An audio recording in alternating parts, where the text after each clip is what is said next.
Hacienda La Laborcilla, un restaurante imperdible de México. Nos encontramos en la ciudad de Querétaro y es un placer tenerlos de vuelta con nosotros. Hacienda La Laborcilla se distingue por tener una cocina internacional. Somos una cocina con acentos franceses. Sin embargo, nuestra especialidad yo creo que va enfocada a los platillos internacionales, ya sea cocina mexicana o algunos platillos insignia, por ejemplo, de tanto de México como de Francia. Piper se me hace una gran champaña.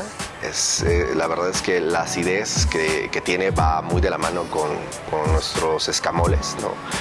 Y yo creo que la champaña y la comida mexicana tienen un match muy interesante que al paladar provoca sensaciones muy placenteras, ¿no? Nos agrada esa combinación.